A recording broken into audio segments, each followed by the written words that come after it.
Welcome to this series where we're going to tell you everything you need to know before coming to Thailand as an exchange student. We will cover topics from visa to food to transportation.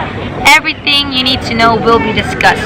But first, let me introduce myself to you. My name is Xamaica and I'm both from the Netherlands and from Thailand. I'm Julia and I'm from Germany. I'm Asha and I'm from Poland. I'm Bence and I'm from Hungary. And in today's episode, we are going to talk about academic experiences. Yay! Our first question is, how does the education system in Thailand differ from that in your home country? So for me personally, the thing that is most different to the university in Germany where I study is that you actually have attendance, like mandatory attendance, and then that you have a lot of assignments and like you have midterm exams and different parts which your grade is composed of in the end. In Germany it's like we only have a final exam at the end, or maybe a final exam and a presentation, but here you constantly have assignments or exercises that you have to do during the semester and also hand in to the professor. That was a little bit different, but I think it also has its advantages, because then you already have like 60% of your grade in the middle of the semester and you know that the final exam is not that heavy on your grade. Yes, I mean the difference between the Netherlands and to Thailand is quite huge. So first of all, in the Netherlands I only have 2 courses at the same time, and here I'm taking 6 courses. And yet the second thing is my attendance is also mandatory for majority of the classes here, whereas in the Netherlands I just don't need to show up. And there's also, I just need to be in school a lot more hours than in the Netherlands. Like I just go like 4 hours a week, and here it's like, because basically you have 1 class per each course at our university in Thailand, and each class is 3 hours of a class. And another difference is that those 3 hours is just basically a lecture, so the classes are not very interactive. It's just teachers speaking for the whole time. So that's also a big difference, that it was very difficult for me to focus for the 3 hours. I would say those are the biggest differences between the Netherlands and here. Do you agree? Yeah. Well, like I study in Rotterdam at the Erasmus in the Netherlands, and in the first year, of course, you have to go to everything. It's mandatory attendance will be kept, but from the second year on, it's all your own responsibility. They are not pulling you through it. Here they are pulling you through it, like they make steps, they make sure everyone is on track, and they will try to help you as much as possible to pass the course. And I think also, like in the Netherlands, it's actually your own responsibility. So I think the only thing that's to add up, I think you were quite good. Yeah, same. I mean, in Sweden it's kind of like the same as Germany. Like you have everything in the last exam, kind of bad, but like the last 3 weeks in the exam period are really bad, but until then it's kind of just like hanging around. Here it's like a lot more. You have to be there for midterm, you have to be there for group works, blah blah blah. But yes, I think you summed it up pretty good. So like in Rotterdam we have blocks of 8 weeks where we have 6 weeks of class. 1 week is the pre-exam week and then the exam. So that's why I have like 2 courses, maybe 3 at once, 3 small ones or 2 big ones. And here we have like 1 semester is 4 months, and you can take as much courses as you need, right? It also depends what your university requires. Yes. You usually have to take 5 courses as a bachelor and 4 courses as a master. You can obviously take more or less. For me it's 4. I need 24 ECTs.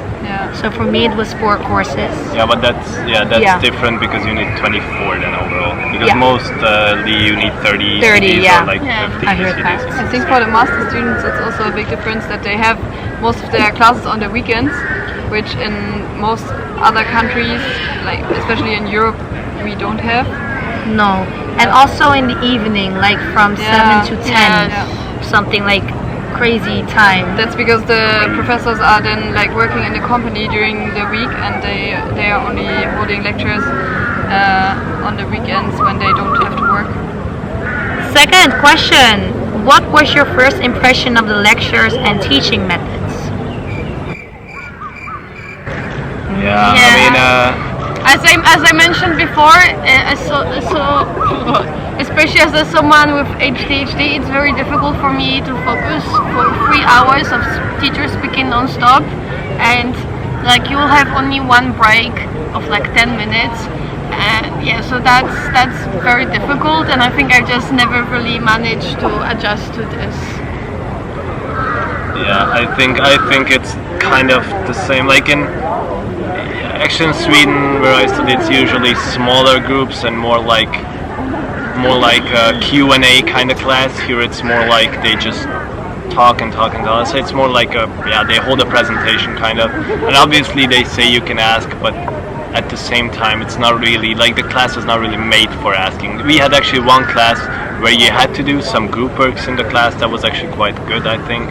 You had to participate, you had to just small things, read something, then say what you think about it. Like, yeah, I think you can find it, but it's a lot more rare. It's more like they just present it and then, Yeah. For me, it really depends on the subject. Like there are some subjects that are where I really like the teaching methods. For example, that would be business strategy. Okay, I have to admit it's from a German professor, but he uses like a simulation program, and in groups you compete against each other, like making strategic decisions, and then who has the highest shareholder value in the end like wins the game. So I really enjoyed that class because it was like theory, and then you could immediately use it in practice as well, what you learned. And then also leader development was one of my other favorite classes, where we had a lot of games or class activities and reflection activities in class. And it was very cool because you subconsciously learned the content and not like as a lecture format.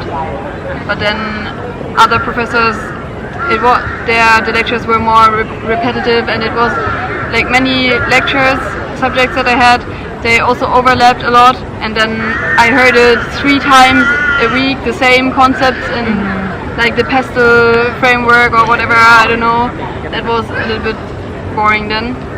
I also think like what I noticed is that they have like in some courses like a lot of guest lectures, like a lot in comparison to back home.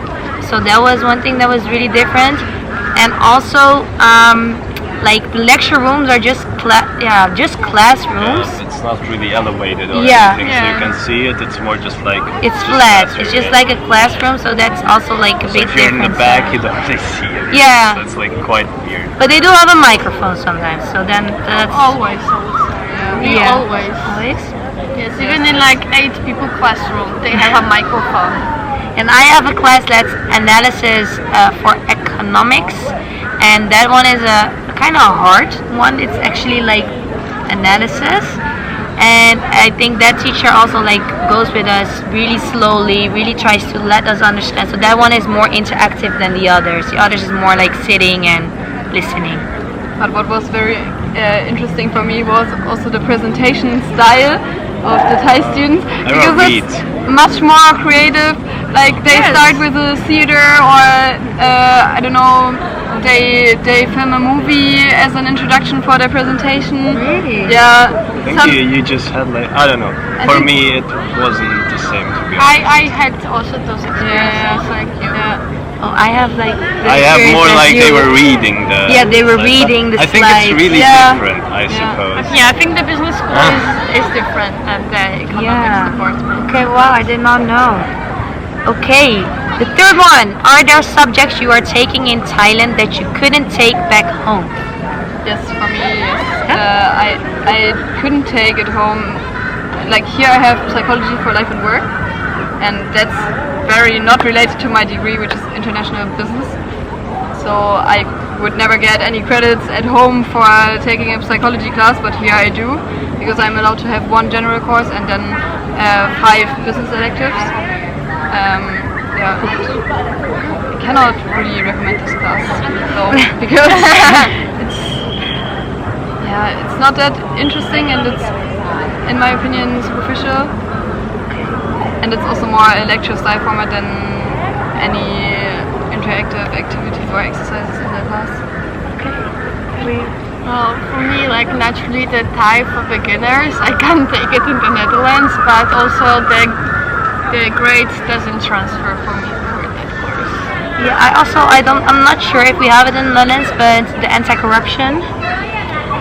But you have, at least in my degree, you have like variations that like you have courses that cover a bit of this topic. No, we had I have done a course here, the anti-corruption course. I thought that was interesting. We learned a lot about corruption in this country. It's funny. Yeah, so I think every exchange semester has courses that you can take that you wouldn't be able to take in your faculty. Like I have a course that is called Men and Environment. I don't really know what it means. I've been there mostly to the lectures. I still don't really know what it means. Great. It's a fill-out course kind of. I don't get the grades transferred, so yeah. But actually, my university was really strict on what I can and can't take. So I also wanted to take the Thai language course in the very beginning, like very beginning. But they just said no. And also I had a lot of business courses that I wanted to take, and they just said it's not efficient. Yeah, and I don't know how Men and Environment made it through, to be honest. I have no idea. But all my other courses are related to economics, so not really, to be honest. Only Men and Environment. I also had the same issue with my university that it didn't allow me to take a lot of the courses here, so I didn't have basically any choice. Yeah, they said I can take one course that is like any course, and then when I said okay, I want to take this, and they said like any other course, and then I said okay, then I want that one. Okay, then accept that one, and it just got like smaller and smaller. So in the beginning I thought it's gonna be like pretty free choice, but then it wasn't that free choice. Still got one that wasn't really in my field. Mine was free choice. I just sent it in. I just sent it in the case that I wanted to do the subjects, and they all got approved. My university also didn't have any problems with. I had like the whole course catalog of the BBA faculty to choose from. The only requirement was that I can maximum have one general course, and the other one have to be business related. Yeah, business is good because business is really broad. For economics, we have like a lot less courses. I just checked the business courses. It's like it goes on.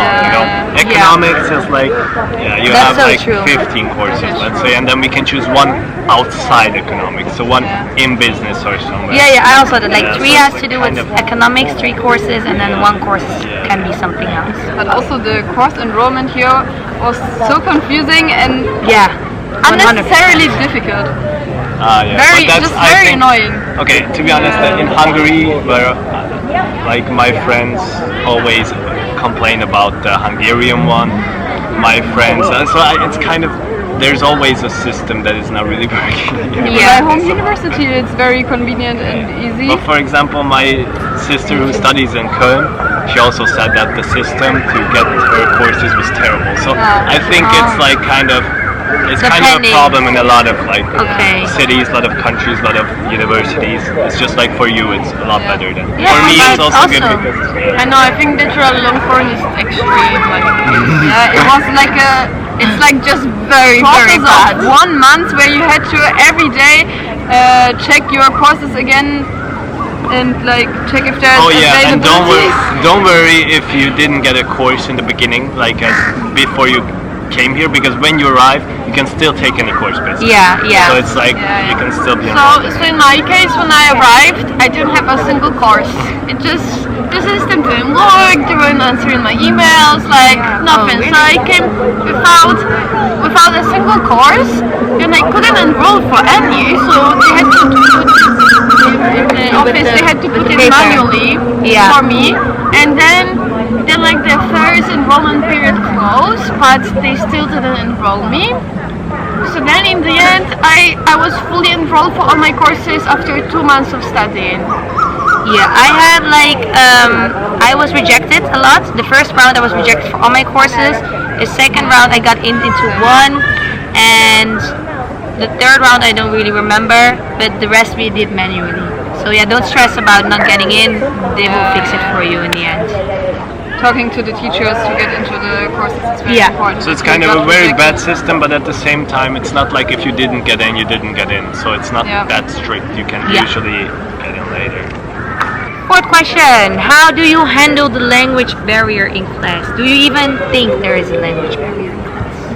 In my opinion, there's not a big language barrier. I mean, All the we professors study in speak English. fluent English. Sometimes they talk Thai during the, like when we do activities in group activities in class, then the professor talks Thai to some of the groups, but it's not. It doesn't affect me much. Yeah, I wouldn't say there's an issue. There's also a lot of international professors. But yeah, like I had one class that's conducted by the Thai professor, and sometimes the accent can be a bit difficult to understand, but I wouldn't say it's a big problem. Yeah, I didn't have any. Same. I didn't have any issues. Last one. What tips do you have for the other students preparing for academic life in Thailand?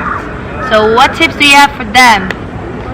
Don't prepare too much. I also, as we said, really don't worry about the enrollment period, because I was very stressed out because like the system didn't work for me, and like I was starting the uni in 2 days and like I didn't have a single Yeah. course, and like I was just so, there was no information, they were answering my messages at all, so like I was very stressed out, but yeah, in the end it all worked out. Like I got to all the courses that I wanted to. I just came up to the teacher and like I asked, and they didn't have any issue with it. So yeah, I would say that's my tip. And if your grades count, then try to take as many classes like that. If you know at your home university class XYZ is very difficult, then try to take it here if you can, because here it's way easier to get better grades from my experience. My grades don't count, but I have friends whose grades do, and yeah, Yeah. so that's a good advice. Well, yeah. Just And wanted also- to add to Asha's that I think coming from Europe, you feel like, okay, the deadline's done, then it's done. Yes. But here it works a bit different. So it's just, Yeah, you can Yeah. always manage. it's kind of everything can be fixed. Yeah. And inform yourself from students who already had certain classes that you want to take, if those classes are difficult or like what they require, depending on what you want. If you want, like, if you want to really learn something, probably the finance math classes teach you more than principles of international business management, for example. And yeah, and if you want easier grades where you don't have to put much effort in, then ask students what it was like. Yeah. Okay. Well, thank you for watching this episode, and we will see you in the next one. Bye.